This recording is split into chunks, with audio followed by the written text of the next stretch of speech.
জয়রামবাটি খুব ছোট একটি গ্রাম। এটি বাঁকুড়া জেলায় অবস্থিত। শোনো, শুধু বলতে হবে না। সেখানে রামচন্দ্র মুখোপাধ্যায় নামে একটা দরিদ্র ব্রাহ্মণ বাস করতেন। ব্রাহ্মণ মানে যারা পুজো করে তাদেরকে বলে, ঠিক আছে। তার পত্নীর নাম, পত্নী মানে বউ, ঠিক আছে, তার বউয়ের নাম হলো শ্যামা সুন্দরী। রামচন্দ্র মুখোপাধ্যায়, বলো। রামচন্দ্র মুখোপাধ্যায়। এবং তার বউয়ের নাম কি? শ্যামা সুন্দরী। শ্যামা সুন্দরী। খুব ধার্মিক ছিলেন তারা। খুব ধার্মিক ছিলেন তারা। খুব সরল উদার। খুব সরল উদার। শ্রী রাজচন্দ্রের উপাসক। উপাসক। কয়েক বিঘা জমি ছিল। কয়েক বিঘা জমি ছিল। কতগুলো জমি ছিল? তোদের যেমন জমি আছে ওদেরও ছিল, ঠিক আছে। তাতে কিছু ধান ও অন্যান্য শস্য হতো। রামচন্দ্র গ্রামে পুরোহিতের কাজও করতেন। এবার শোনো, হ্যাঁ। গ্রামে একটি ধর্ম ঠাকুরের চেলা ছিল। মুখুজ্জেরা তার সেবায়েত ছিলেন। এতেই মোটামুটিভাবে সংসার চলে যেত।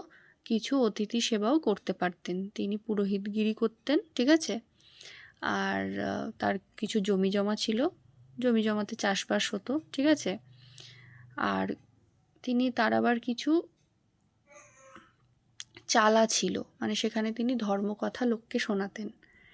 তার কিছু টাকা পয়সা পেত। এইভাবে তার সংসার চলতো। বলো, যিনি সীতাদেবী রাধারানী প্রভৃতি রূপে আগে এসেছিলেন, তিনি এবার এদের ঘরে শারদামণি হয়ে এলেন। তাহলে আগে মা সীতা, রামচন্দ্র, সীতা, শুনেছিস তো? হ্যাঁ। তারপর রাধারানী, কৃষ্ণ ঠাকুরের রাধারানী, রাধা কৃষ্ণ আমরা বলি না, রাধা কৃষ্ণ। তো ওই ওনারা যেমন ছিলেন, বলেছে এখানে শারদামণি, এই শারদামণি পরে আবার শারদামণি হয়ে এসেছিলেন। সে এক মজার ব্যাপার। সরল উদার ধর্মপ্রাণ লোকের ঘরেই ভগবান মানুষ হয়ে আসেন। মানে বলতে চেয়েছে এই যে মা শারদা, ইনি ভগবানের একজন রূপ, ঠিক আছে, ভগবানের একজন রূপ। এবারে সবার বাড়িতে কিন্তু জন্মগ্রহণ করে না। বাজে লোক হলে তাদের বাড়িতে জন্মগ্রহণ করে না। সহজ সরল উদার মানুষ হলে তবেই তাদের বাড়িতে জন্মগ্রহণ করে। কতবার তিনি এভাবে মানুষ হয়ে এসেছেন। একবার এলেন শ্রীরামচন্দ্র ও সীতাদেবী হয়ে, একবার শ্রীকৃষ্ণ ও রাধা হয়ে, আরও কতবার কতভাবে। পুরাণে আছে যখনই ভগবান পুরুষ মানুষ হয়ে আসেন, তার শক্তিও স্ত্রী রূপ ধরে আসেন।